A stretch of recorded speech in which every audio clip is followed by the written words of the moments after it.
ओम नमो भगवते वासुदेवाय। आप सभी का हमारे चैनल भक्ति सागर में हार्दिक अभिनंदन है। आज आप सुनिए अधिक मास यानी पुरुषोत्तम मास महात्म्य का अध्याय 7। इस अध्याय में श्री कृष्ण द्वारा युधिष्ठिर आदि से द्रौपदी के पूर्व जन्म का अवधूत वर्णन किया गया है। यह कथा केवल मनोरंजन नहीं बल्कि जीवन को धर्म, भक्ति, संयम और भाग्य के गहरे रहस्यों से परिचित कराने वाली दिव्य कथा है। द्रौपदी हाथ जोड़कर बोली, हे प्रभु रुक्मिणी नाथ भगवान विष्णु जब वहां से चले गए तब आगे क्या हुआ? कृपा करके विस्तार से बताइए। आपके मुख से निकली हुई हर कथा संसार के दुखी जीवों को शांति देने वाली होती है। जो मनुष्य भगवान की कथा सुनता है उसका मन धीरे धीरे पवित्र होने लगता है। द्रौपदी के मधुर वचन सुनकर भगवान श्री कृष्ण मुस्कुराए और बोले, हे पांचाली तुम्हारा प्रेषण अत्यंत उत्तम है। भगवान की कथा सुनने की इच्छा तभी होती है जब अनेक जन्मों के पुण्य जागृत होते हैं, इसीलिए ध्यान पूर्वक सुनो।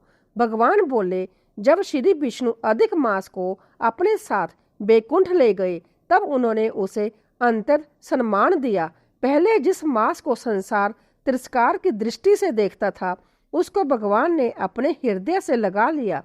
भगवान ने कहा, आज से तुम केवल मल मास नहीं बल्कि पुरुषोत्तम मास कहलाओगे। जो भी मनुष्य इस मास में व्रत, दान, जप, तप, कथा और भक्ति करेगा उसे अनंत पुण्य प्राप्त होगा। यह सुनकर अधिक मास की आंखों से आनंद के आंसू बहने लगे। वह बार बार भगवान के चरणों में गिरने लगा। देवता भी यह अवैधुत दृश्य देखकर आश्चर्य करने लगे कि जिसे संसार व्यर्थ समझता था भगवान ने उसी को सबसे महान बना दिया।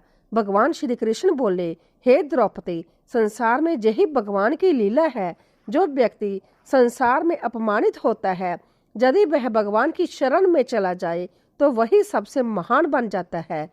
भगवान केवल बाहरी रूप नहीं देखते, वह हृदय की भक्ति देखते हैं। इसके बाद द्रौपदी अर्जुन की ओर देखकर बोली, हे धनंजय मुझे ऐसा लगता है कि वनवास के दुखों में डूबे होने के कारण तुम लोगों से पुरुषोत्तम मास का उचित पालन नहीं हो पाया।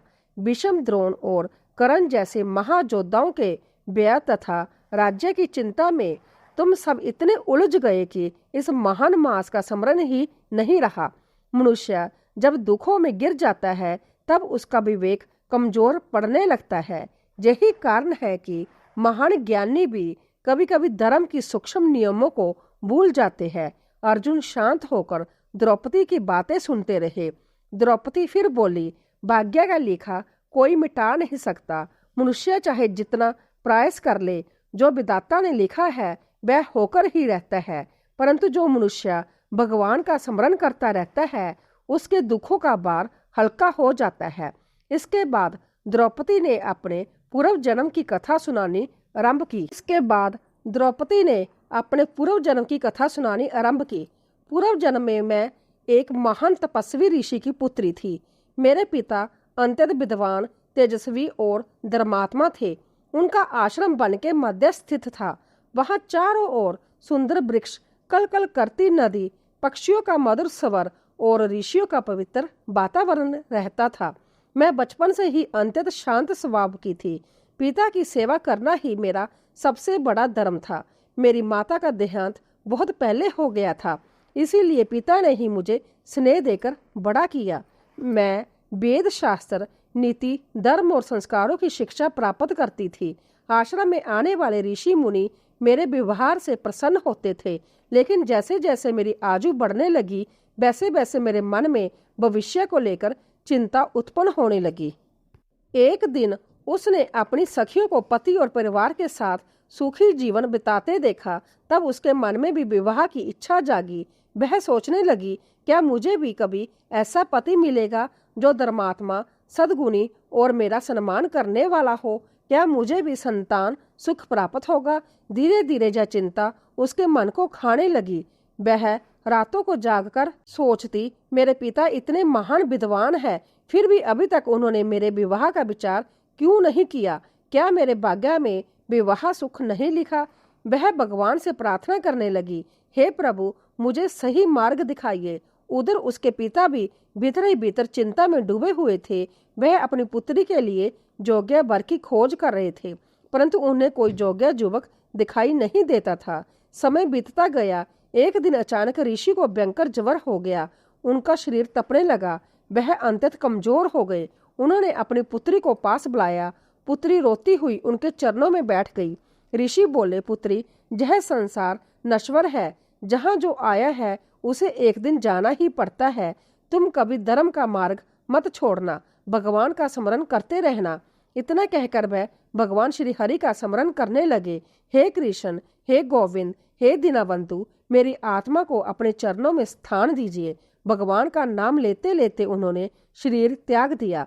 यह देखकर उनकी पुत्री जोर जोर से विलाप करने लगी, हे पिताजी, अब मुझे कौन सहारा देगा? आपने ही मुझे माता का प्रेम दिया था। अब मैं इस संसार में अकेली कैसे रहूंगी? उसका रोना सुनकर आसपास के ऋषि और ब्राह्मण वहां एकत्रित हो गए। सभी ने मिलकर ऋषि का अंतिम संस्कार किया। इसके बाद कन्या आश्रम में अकेली रहने लगी।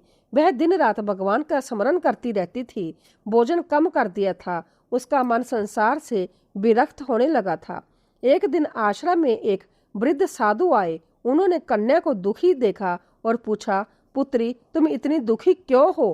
कन्या ने अपने जीवन की सारी कथा उन्हें सुना दी। साधु बोले, हे पुत्री, संसार में जो भी होता है वह भगवान की इच्छा से होता है।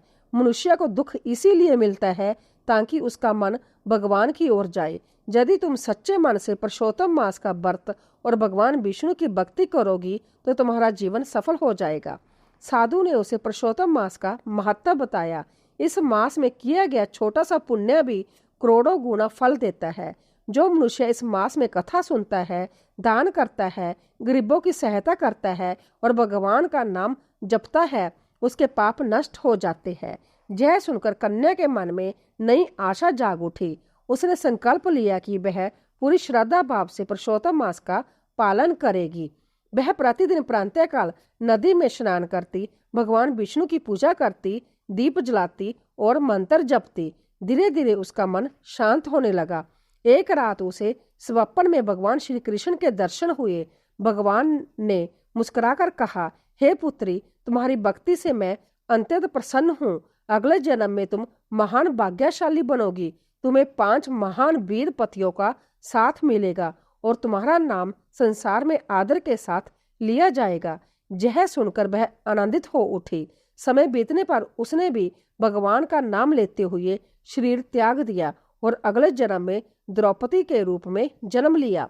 भगवान श्री कृष्ण बोले, हे अर्जुन, यही कारण है कि द्रौपदी को इतने दुखों के बाद भी अंत में भगवान की विशेष कृपा प्राप्त हुई। जो मनुष्य विपत्ति में भी भगवान का साथ नहीं छोड़ता, भगवान भी उसका साथ कभी नहीं छोड़ते। इसके बाद भगवान श्री कृष्ण ने गीता महात्म्य की कथा सुनानी आरंभ की। वाराणसी नगरी में भारत नाम के एक महान ब्राह्मण रहते थे। वह प्रतिदिन श्रद्धा से भगवद गीता के 4th अध्याय का पाठ करते थे। धीरे धीरे उनका मन अत्यंत पवित्र हो गया। एक दिन वह नगर से बाहर गए और 2 बरगद के वृक्षों के नीचे विश्राम करने लगे। उन्होंने गीता का पाठ किया और फिर वहां से चले गए।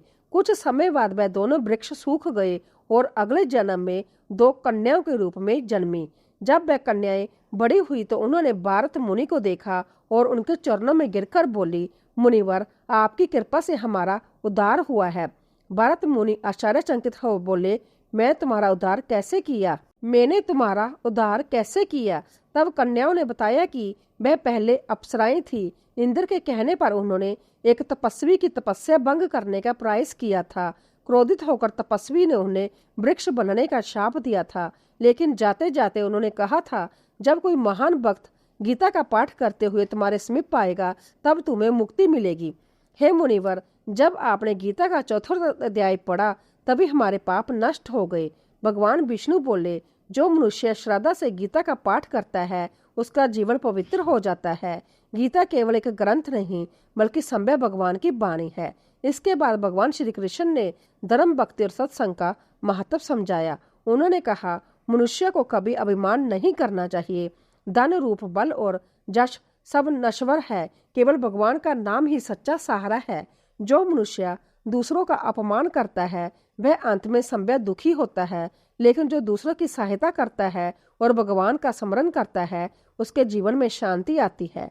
भगवान की बातें सुनकर सभी पांडव बावम विभोर हो गए। युधिष्ठिर बोले, हे माधव, आपकी कथा सुनकर हमारा मन शांत हो गया। अब हमें समझ में आ गया कि दुख भी भगवान की कृपा का एक रूप होता है। भगवान मुस्कुराए और बोले, हे धर्मराज, मनुष्य को हर परिस्थिति में धैर्य रखना चाहिए। जो सुख में भगवान को भूल जाता है और दुख में उन्हें दोष देता है वह कभी शांति नहीं पाता, लेकिन जो हर परिस्थिति में भगवान पर विश्वास रखता है उसे अंत में विजय अवश्य मिलती है। इसके बाद सभी ने मिलकर भगवान विष्णु का स्मरण किया। आश्रम का वातावरण अंततः पवित्र हो गया। मंद मंद हवा बहने लगी, पक्षियों का मधुर स्वर सुनाई देने लगा। ऐसा प्रतीत हो रहा था मानो संभव देवता भी उस कथा को सुन रहे हो। भगवान श्री कृष्ण ने अंत में कहा, जो मनुष्य पुरुषोत्तम मास में श्रद्धा से कथा सुनता है, गीता का पाठ करता है और भगवान का नाम जपता है, उसके जीवन के सभी कष्ट धीरे धीरे समाप्त होने लगते हैं। उसे इस लोक में सुख और अंत में भगवान का धाम प्राप्त होता है। ओम नमो भगवते वासुदेवाय नमः।